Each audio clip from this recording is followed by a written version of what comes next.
Hey, what's up everyone? James here again, and today I want to talk about one of my favorite video game consoles of all time, the Sega Genesis. This console was a huge part of my childhood. Every time I sit down and play, I'm reminded of snow days, summer vacations, sleepovers, hanging out with friends, no responsibilities, and all those other things that we took for granted and now miss as adults. Now, I'm not saying these are the best games for the system, just games that I still enjoy playing to this day, or at least have very fond memories of. So with that being said, here are 5 of my personal favorite games for the Sega Genesis.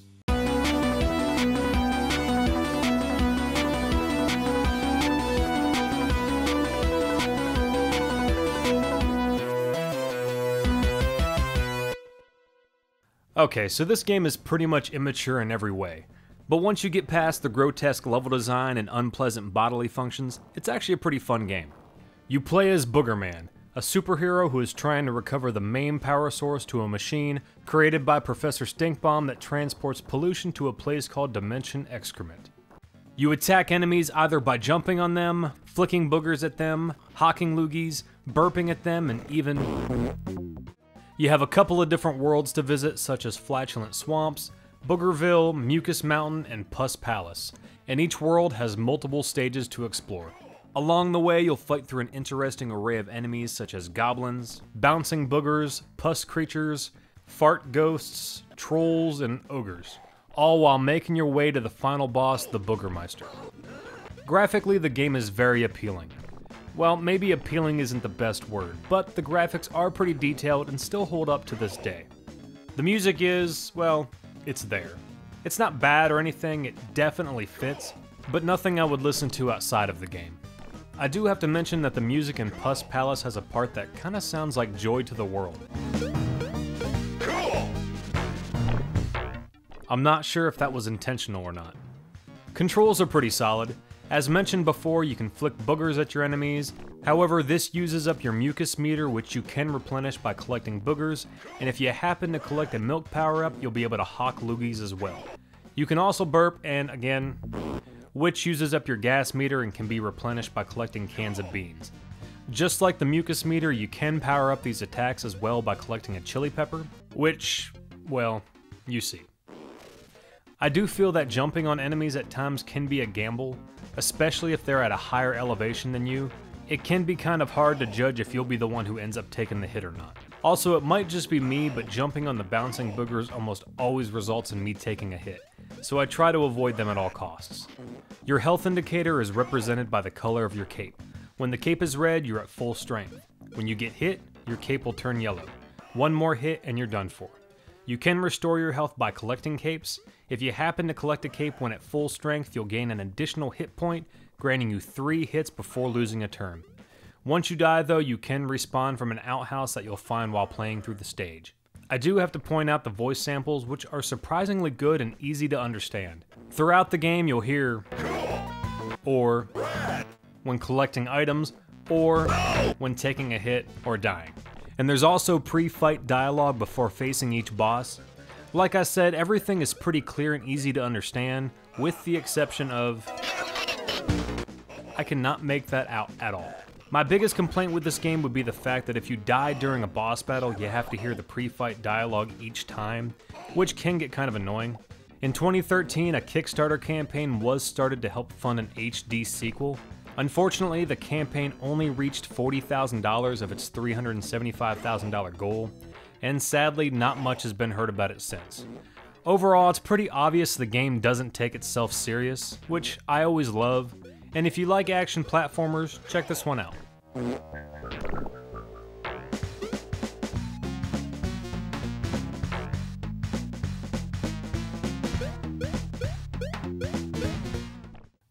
Remember back in the day when Disney games were some of the best games on home consoles?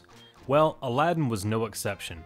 You play as Aladdin, of course, and the game plays out a lot like the movie. You start off in the streets of Agrabah, you end up getting thrown into the dungeon, you explore the Cave of Wonders to find the magic lamp, you escape the Cave of Wonders on the magic carpet, and you finally end up facing Jafar in the end. Before each stage, there's a bit of dialogue that ties the story together, but if you've seen the movie, you pretty much know how it goes. The game definitely offers a challenge at times, especially the magic carpet ride, which requires really quick reflexes and memorization. Throughout the game, you'll primarily face off against Sultan's guards. However, you will come across other enemies such as snakes, an exploding skeleton, these annoying statues, and even Iago. If you happen to collect an Abu icon, you get to play a bonus stage after completing a level. These pretty much involve avoiding falling objects while trying to collect gems. Once you get hit though, the stage is over. If you collect a genie icon though, you get to play a bonus round to try and win apples, gems, and even extra lives. However, land on Jafar and you lose all your turns. If you come across the street vendor, you can use the gems that you collect to purchase extra lives and a wish which grants an additional continue. Graphically, the game is beautiful. They use traditional animation which was produced by Disney animators themselves, so the game looks very much like the movie. Control-wise, you have your jump button, a sword attack, and the ability to throw apples at your enemies. Musically, the game features songs from the movie, which you'll immediately recognize. Even though the Genesis wasn't known for having the best audio, I personally think the songs sound amazing.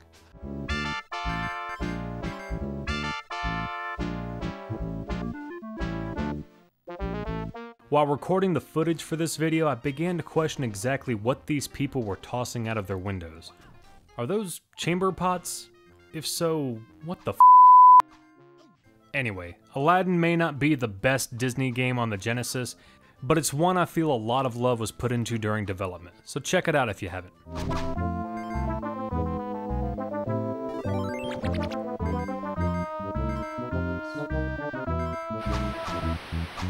I played this game a lot as a kid. I was a huge fan of the movie and I still enjoy it to this day. However, going back and playing this game now, it's not as good as I remember. You can choose to either play as Alan Grant or the Velociraptor. The game does differ a bit depending on who you play, so we'll start off with Grant.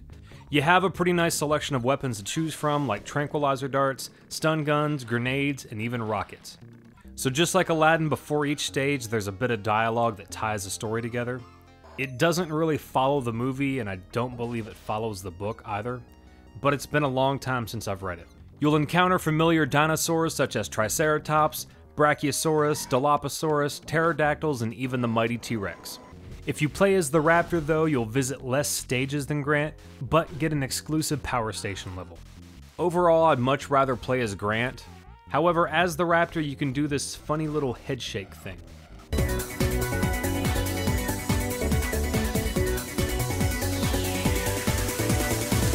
Graphically, I don't think it looks too bad. The environments are pretty detailed and definitely provide a unique experience. I personally always enjoyed the canyon. As a kid, I really enjoyed the erupting volcano in the background. The music fits, nothing real exciting, but it works. I don't really notice anything from the movie score though. Apart from some serious slowdown, and believe me, you'll come across it a lot, I feel like the controls are the game's biggest weakness, especially with jumping. It's hard to tell from the footage, but you'll feel it when you play. I just never feel in control of the distance I'll jump. Controlling the Raptor seems much worse, especially at the pump station. You have to place yourself in just the right spot in order not to end up hitting an object above you. The Raptor just seems a bit too big for this stage. The game doesn't allow you to save your progress, but like many games of the time, it does feature a password system. Fun little fact, the stage select code for Aladdin actually works for this game as well, which takes you to the volcano stage. Overall, it's a pretty average game. If there wasn't so much slowdown and the controls weren't so wonky, it could have been much better. But I did love this game as a kid, so it will always have a special place in my heart.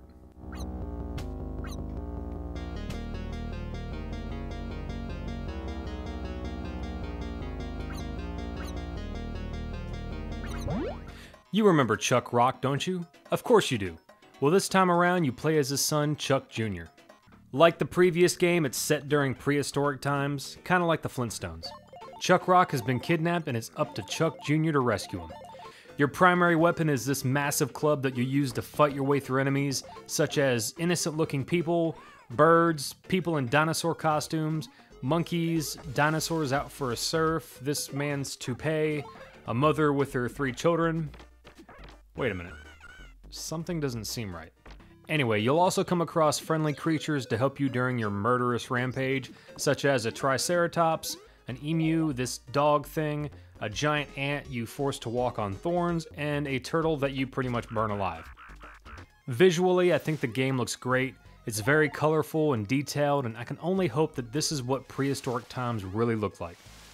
Musically, what's here fits. Nothing too exciting, but I do enjoy the track that plays during the Stone Age suburbs.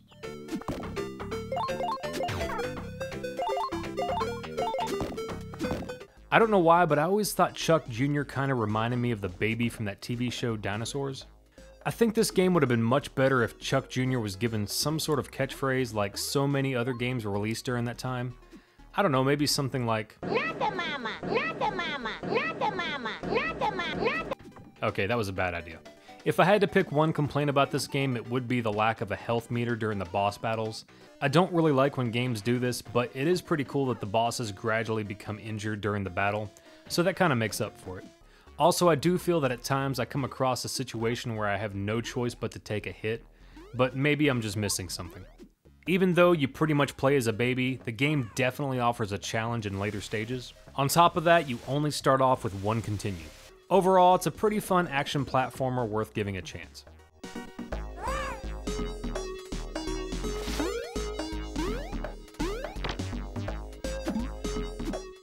Okay, so it does feel kind of cheap to throw in a Sonic game here, but I have a lot of history with this game, so I wanted to talk about it. I could have picked any of the main Sonic games on the Genesis for this list, but Sonic 3 will always have a special place in my heart. This was actually the first game I ever completed 100% without using any cheat codes, and having the ability to save your progress is what made that possible. With the previous Sonic games, I never really bothered with the Chaos Emeralds, primarily because I didn't think they served a purpose. But being able to save my progress gave me the encouragement to try to collect them all, just to see what would happen. And after finally collecting all 7, I was introduced to Super Sonic for the first time. With that being said, I guess we should talk about the special stages then. You run around a rotating 3D map in order to collect blue spheres while avoiding the red ones. Each stage has a set amount of blue spheres to collect in order to find the Chaos Emerald. I found these stages to be pretty difficult at first, until I figured out the secret was to collect all the outer spheres of a section. By doing this, you'll automatically collect all the inner spheres and the remainder will turn in the rings to collect. Once I figured this out, the stages became much easier, but they can still be challenging.